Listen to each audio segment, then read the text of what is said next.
Bueno, buenas tardes a todos ustedes, doctor. Buenas tardes. Bienvenido. A la Tribuna Colos, hoy queremos, doctor Martínez, hablar del tema de la paz, el tema de Bogotá. Para empezar el tema de la paz, representante, ¿qué opina usted de los diálogos de paz actuales del presidente Juan Manuel Santos y cuál es su visión de ese proceso de paz o eventual proceso de paz? A ver, todos quisiéramos tener paz en Colombia y llevamos muchos años esperando una oportunidad. Ojalá este fuera el momento. Yo tengo mis dudas porque en los últimos meses lo que hemos visto es una reactivación de las acciones terroristas de las FARC. No obstante, pues bueno, hay que tener esperanza y hay que mirarlo positivamente. Lo que sí creo es que el gobierno se está equivocando al pensar que las FARC quieren la paz. Las FARC lo que quieren es el poder. Y vamos a tener una discusión en que de un lado de la mesa el gobierno busca la paz y del otro lado lo que ellos quieren es el poder. Vamos a ver si es posible en algún momento unir esos dos intereses.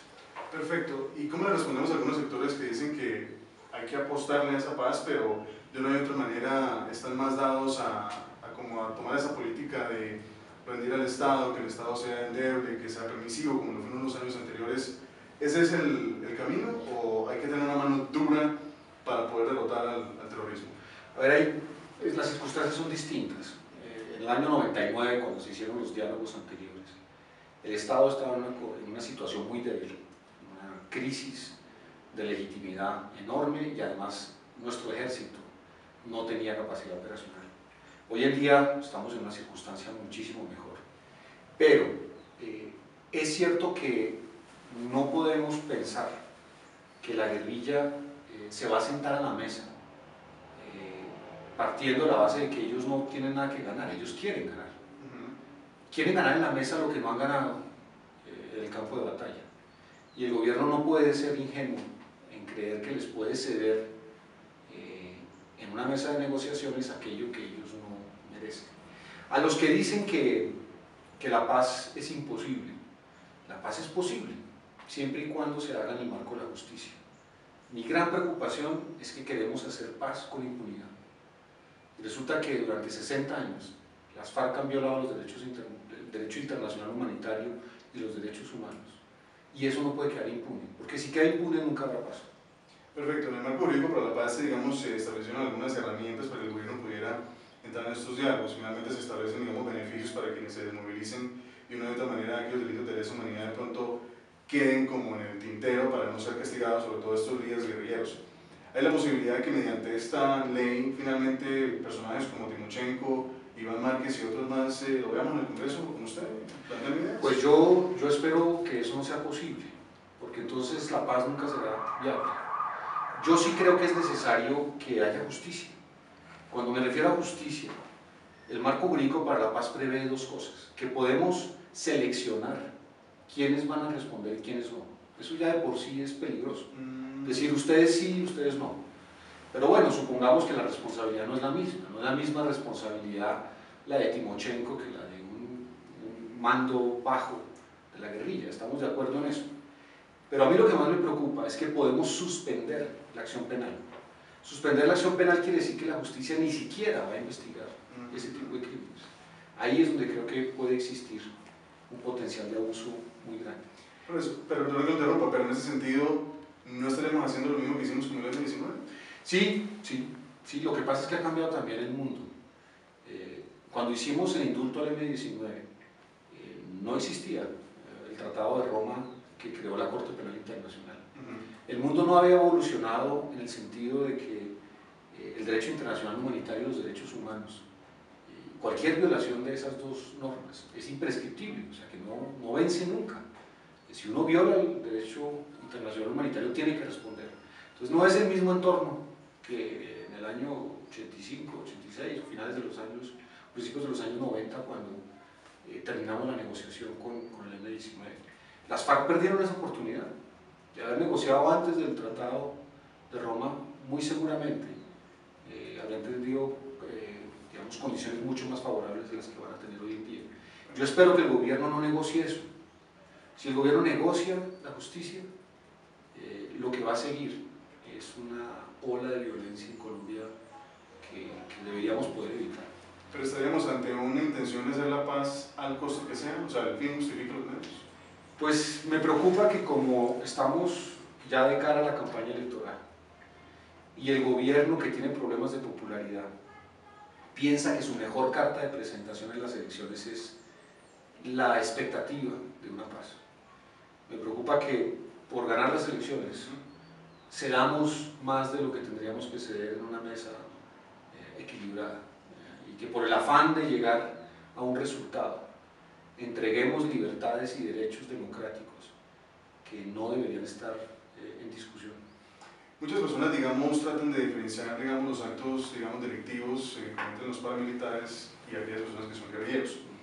Es claro que tanto guerrilla como paramilitares han incursionado en el delito del narcotráfico. ¿Por qué algunos sectores políticos ven con diferencia eso, si finalmente, al final del día, son narcotraficantes ambos? Porque nosotros somos ambiguos moralmente.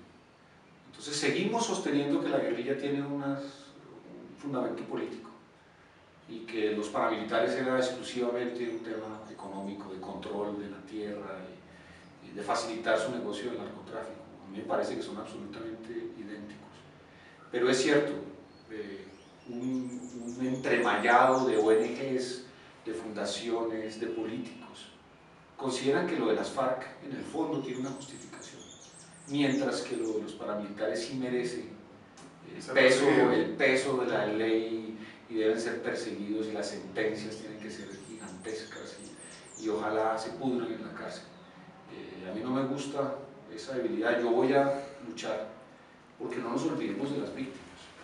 Que aquí cuando hablamos de víctimas nos referimos exclusivamente a las víctimas del paramilitarismo. Correcto. Y se nos olvida que durante 60 años la guerrilla ha generado muchísimas víctimas en nuestro país.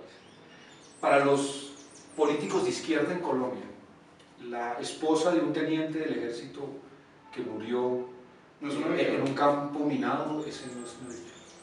Eso no es una víctima, él se lo merecía por ser militar. En cambio, la esposa de un campesino que fue asesinado por un grupo paramilitar, esa sí es una víctima. Yo no creo que podamos hacer esas distinciones. Si las hacemos, no va a haber paso.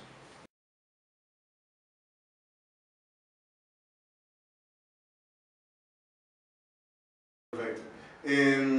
Perfecto, congresista Miguel Gómez Martínez. Pero, ¿cómo hacemos para, en este proceso de paz, liberar, digamos, la diferencia entre, finalmente las FARC utilizan el narcotráfico como medio de financiación para su lucha? Pero, ¿cómo hacemos para diferenciar eso? Porque el que es mafioso no va a dejar de hacerlo. Entonces, vamos a legalizar el mafioso que se va a lanzar al Congreso de la República, porque eso puede suceder. Sí, el tema del narcotráfico, creo yo, va a ser uno de los huesos duros de la negociación. Aquí va a haber, yo anticipo 3 dificultades grandes. La primera, si negociamos en medio de la guerra. No está previsto que haya un cese del fuego. O sea, no está previsto que las FARC dejen de disparar. Y eso naturalmente es muy complicado. Porque negociar, decir que en La Habana estamos hablando de paz y mientras tanto aquí en Colombia volando las torres de energía, secuestrando, asesinando, pues va a ser muy difícil de entender para los colombianos. El segundo punto es justicia, que no haya impunidad.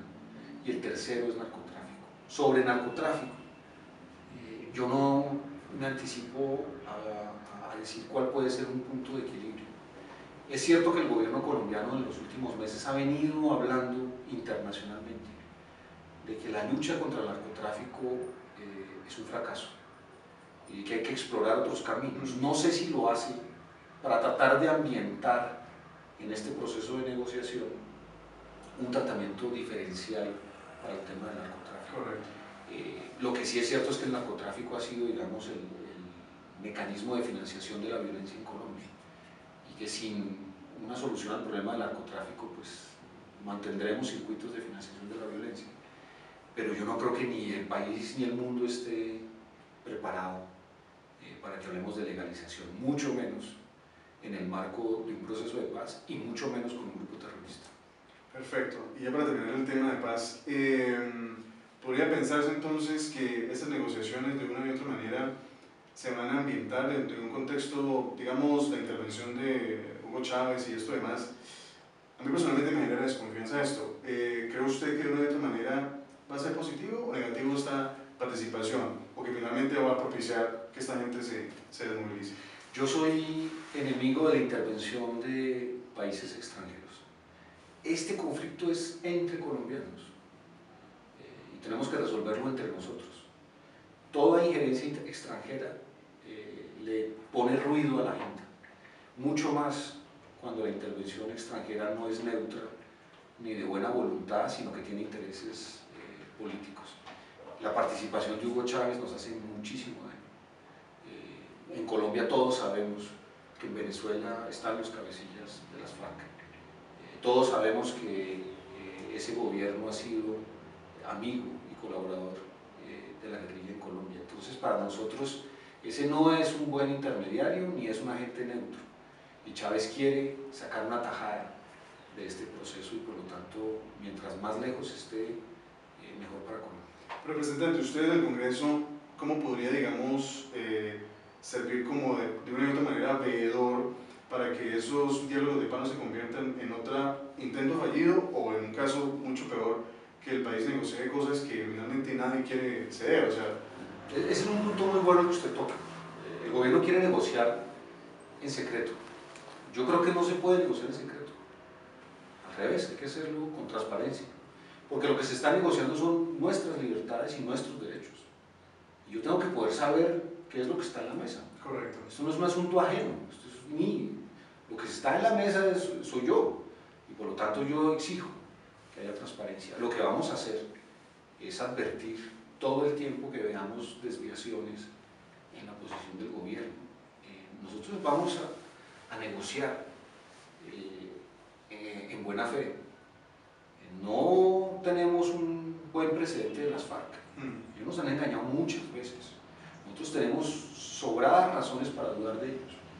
Y por lo tanto hay que estar muy vigilante. Políticamente yo sí quisiera ser una especie de veedor constante de lo que está haciendo el gobierno y va a hacer el gobierno. Perfecto, es una pregunta un poco complicada, pero quiero que me la responda. ¿Esa intervención de Chávez no puede tener una segunda intención de una u otra manera, su obsesión de apoderarse de Colombia, de lograr de pronto intervenir en un movimiento político, poner algún líder que sea presidente y que sea manipulable y manejable por él?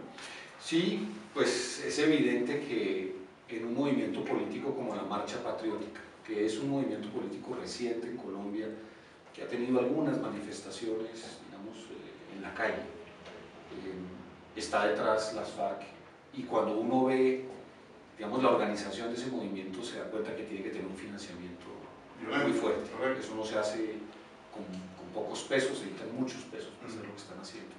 Luego uno puede suponer que hay financiamiento internacional detrás de esto.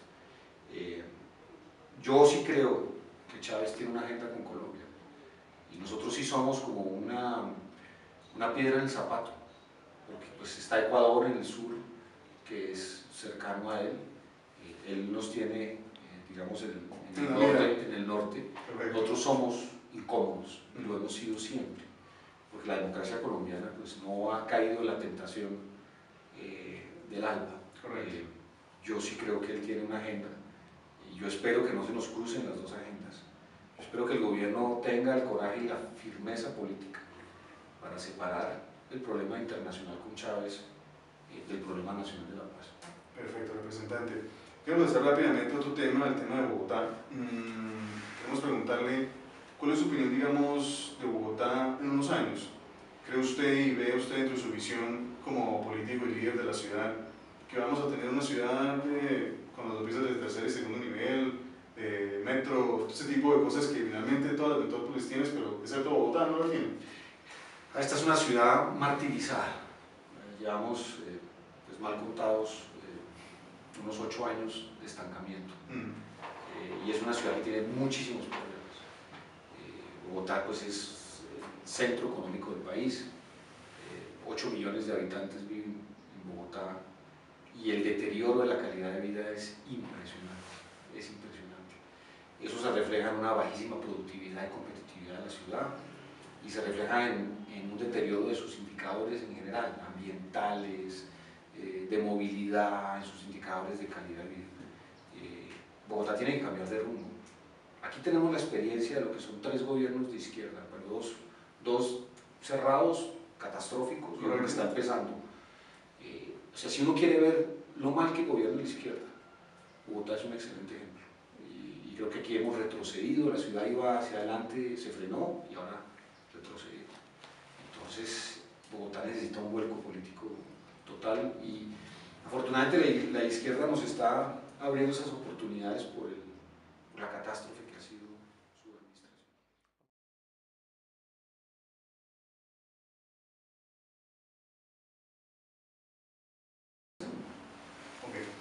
Representante, digamos, la ciudad ha tenido una gran necesidad, digamos, de mejorar el transporte y la movilidad.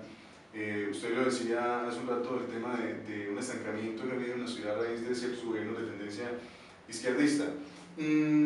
¿Cuál es el problema real del por qué aquí en esta ciudad ningún político le da por invertir en vías reales? O sea, tenemos uno que otro puentecito, es más, le pongo un ejemplo, el puente que queda en el Cantón Norte es ridículo. No, este es el monumento a la ineficiencia, y los hay muchos en Bogotá. Necesitamos un sistema de transporte masivo pesado, que es el metro. Correcto. Y hemos gastado cerca de 80.000 millones de pesos en estudios, son como 40 millones de dólares, en estudios para el metro. Y seguimos sin definir si lo vamos a hacer y cuál va a ser la ruta inicial y por qué no empezamos. Entonces, mientras tanto la ciudad pues ha crecido, el país ha crecido. Están entrando a la ciudad cerca de 180.000 automóviles nuevos cada año. Y el plan de expansión de vías está absolutamente paralizado. Porque utilizamos los recursos para hacer populismo, para regalar agua. Estamos regalando agua, que es el recurso más preciado que existe en el planeta hoy en día, nosotros la estamos regalando. Para darle subsidios a los que no necesitan, para mantener una burocracia ineficiente. Bogotá gasta en educación pública lo mismo que gasta la nación en justicia. Entonces, para ver un poco la proporción del despilfarro.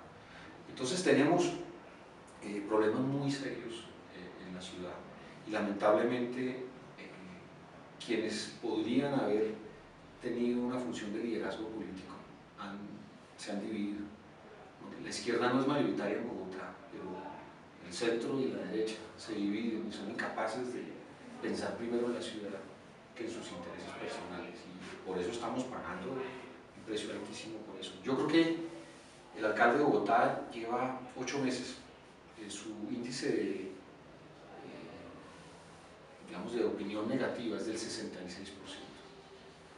En Colombia existe la posibilidad de revocar el mandato de los alcaldes, y creo que es un escenario que no deberíamos descartar. Hay que esperar un año, pero yo seriamente estoy pensando en que deberíamos promover para revocar el mandato y citar nuevamente a los bogotanos, y que esta vez escojamos un hombre que tenga el liderazgo y la capacidad de administrar la ciudad. ¿Usted ha pensado en algún momento llegar a la ciudad? No, me encantaría ser alcalde. Yo soy bogotano de nacimiento, me encantaría ser alcalde de Bogotá. Esta es mi ciudad, por eso sufro tanto con lo que veo, con el deterioro que percibo cotidianamente. El espacio público desapareció, la ciudad está sucia, la infraestructura se ha deteriorado, los servicios públicos ya no son buenos.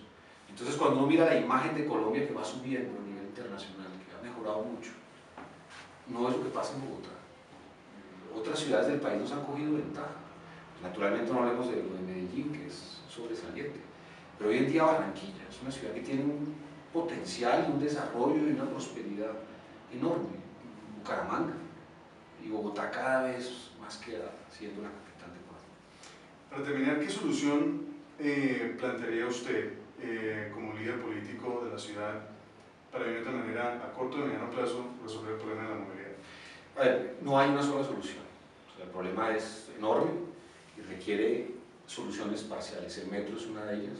O sea, yo no lo dudaría más, porque además la construcción del metro es un proyecto de 10 años. O sea, si empezamos hoy, eso empezará a funcionar en 10 años. Entonces, si cada día que nos demoramos, pues postergamos. Necesitamos recomponer la ciudad. Los bogotanos hacemos trayectos muy largos, y eso la gente tiene que empezar a entender, que tiene que empezar a vivir más cerca donde trabaja, y eso es recomponer urbanísticamente la ciudad. Hay sistemas de transporte complementarios. Ha crecido, por ejemplo, el uso de la bicicleta, pero las distancias en Bogotá son largas, y por lo tanto la bicicleta tiene unos límites. Uno tendría que ser ciclista profesional para poder todos los días desplazarse de un extremo al otro de la ciudad. Hay, por ejemplo, mecanismos que son interesantes para los trayectos pequeños, que son trisimóviles, que son silenciosos, no consumen, no consumen gasolina y por lo tanto no contaminan, y para trayectos pequeños, de 1 kilómetro, podrían ayudarnos a irrigar una parte del tráfico en la ciudad. Necesitamos sin lugar a dudas algunos peajes en las zonas críticas de alto tráfico. En las horas pico hay que empezar a cobrar, como se cobra en Londres, como se cobra en Santiago de Chile. Esa es la única manera de desestimular. Pero tendríamos que igual a su vez construir vías. Construir vías, obvio que sí, y mejorar el servicio de transporte público, porque uno le puede decir no utilice el automóvil si tiene alternativas de transporte público. Entonces no hay una solución fácil y el problema crece como espuma y no hacemos nada, no hacemos nada. La velocidad promedio de movilidad en Bogotá es 9 km por hora, que es lo que hace pues, una persona que camine rápido. Correcto. En cualquier parte del mundo. Estamos muy mal, muy mal. Bueno, representante, yo espero que la ciudad mejore y ojalá usted algún día pueda plantear soluciones importantes para la ciudad. Pues muchas gracias y sí, no hay que perder la esperanza, pero la lucha es difícil. Perfecto, muchas gracias por participar en la tribunacolos.com. Representante Miguel Gómez Martínez y bienvenido. Un saludo muy especial a todos los que están en Estados Unidos. Muchas gracias. Que regresen algunos. Por supuesto.